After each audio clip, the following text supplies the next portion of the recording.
Hi everyone, you're welcome to Potently Summer Career Experience, and today is day 16, which happens to be the start of the last week of the Career Experience program. And today we're going to start with interview preparation. And this is particularly important because it's going to cement every other thing that we've been learning in the past as regards your career, because your goal is either to get a job or to get a scholarship, and you can get all of that in most cases without having an interview. And I'll walk you through the format interviewer use, the framework that structure a strong answer, and how to prepare properly without over rehearsing. Okay, and these are going to be the three takeaways for you in this 10-minute episode of our learning today. So this number that you see on the screen, 73%, it actually matters because it is the number of candidates who fail competency interviews. And interviewers said the reason was inadequate preparation. Like I've always tell you guys in this since the start of this program, preparedness will when preparedness meets opportunity, then it becomes success. So it's important for you to prepare in everything that you're doing, whether you're looking for a job or um, you're looking for scholarships, or you're looking for freelance positions, or you just want to become an entrepreneur. It's important for you to prepare. So it is really usually not lack of experience or qualifications, and that's the whole point of today. Most people don't fail because they weren't good enough.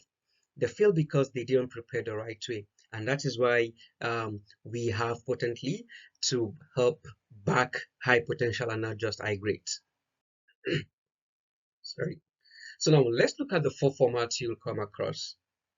There are other formats, but these are just broadly categorized into this four formats. So we have the competency-based interview, which is the one that asks you to tell them about a time something happened. It could be assuming a data analyst, they'll tell you that you should tell them about a time you have to deal with a messy data. Sorry. So tell them about a time you have to deal with a messy data. So that's an example of a kind of a um, competence-based interview format. And what interviewers want is structured evidence, which is where your STAR techniques come in. I know for most of you, STAR technique is not just something that you're hearing for the first time. When we're dealing with cover letters and CVs, we have a technique called starlight, right?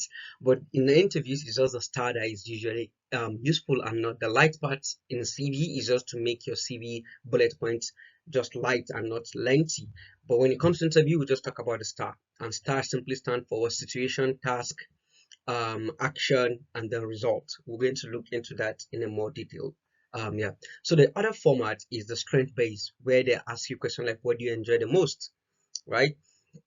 And what they're testing is how authentic you are in terms of your motivation and your self-awareness.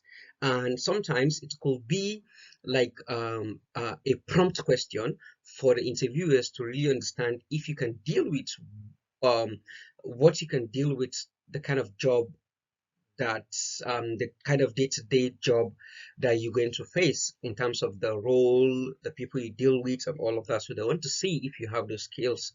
And another is a case study, which is common in consulting or more kind of a technical role. And what they just do is just they just kind of a logical reasoning, which is could be under pressure. And sometimes it could just be a data for each analyze, and just they'll ask you to present it to see how that works, right? And the other one is the panel interviews, which have multiple assessors, and this happen mostly for scholarships and even other kind of job that you're applying for. Assuming you're applying for Chevening, for instance, you are most likely going to see kind of panel interview, or you're applying for a competitive scholarships. You definitely come across this kind of panel interview. Yeah, another kind of category that I would like to mention that is not categorized there is maybe the behavioral kind of behavioral kind of questions, and that also falls under competency based. So in case you want me to ask that, so it also falls under competency based. So if you know how to prepare for this four type of interview questions, then you are already on your way to getting your job. Now let's quick recap of those four formats. Competency is about past, what you've done in the past. examples. Is all about past examples, and that's through the STAR technique, which we're going to cover in the next episode. And then the strength-based questions is about motivation and self-awareness, and how is that aligned to the company objectives or to the role that you are applying for. While the case study is also about reasoning under pressure or analytical thinking or how to derive insights, while the panel is about engaging everyone, every single assessor in the room based on what you're applying for, which is more common in scholarships applications.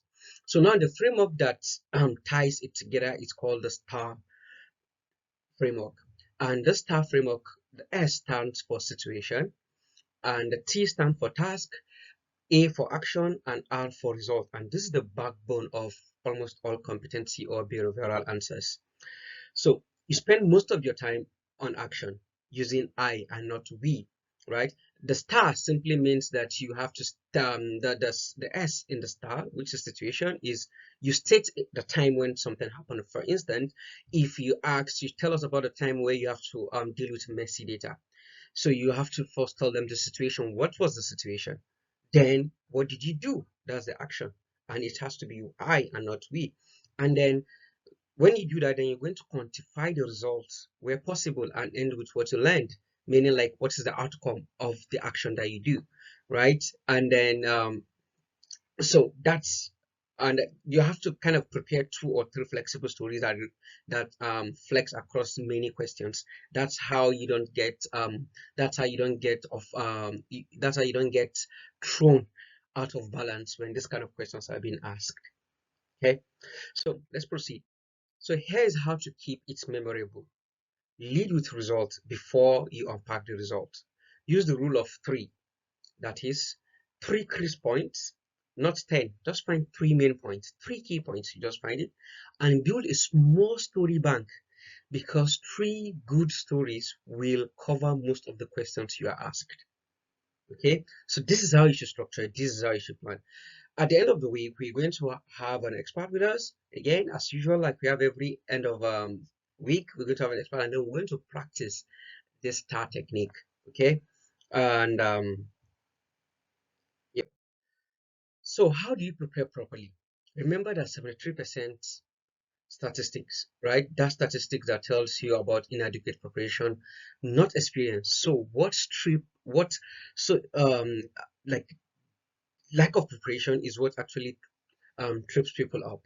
So rehearsal is one thing you need to really do. You need to rehearse your structure. You need to rehearse your stories, and rehearse not just in terms of verbatim rehearsal, but in terms of context, right? So you have to rehearse and not memorize. And lastly, you have to prepare not one strong question to ask them back, because it signals genuine interest, and this is why you need to know about the company that you are interviewing with. So you have to prepare smart. Practically, that means practicing your answers out loud, not just reading them. Record yourself so you can catch filler words and fix your pacing. You can prepare one sharp question to ask at the end, and do a bit of research on the role, the team, and any recent news about the company. And with ChatGPT, Claude, or even other AI tools, you can already ask it to prep you. We've had this kind of session before, and I'm going to provide you guys with a prompt, and also teach you guys how to prompt AIs well, to make them assist you, and not to use them against you. So they will assist you to prepare. So you could ask ChatGPT to ask the question, and then you use the mic, you answer, and then you ask it to rate you based on the answer, or you have someone that will help you to do that. And as well, you can go to nigeriacvpro.com. They have expert there that usually help people for interview, or you can use the Google interview prep. We're also going to see all of these tools subsequently. So what I want you to do this week is I want you to do 4 things. Write 2 stories, one on leadership, one on resilience, and map them to the STAR technique so they are structured cleanly. Rehearse them out loud twice without reading, and prepare one specific question to ask in your next interview.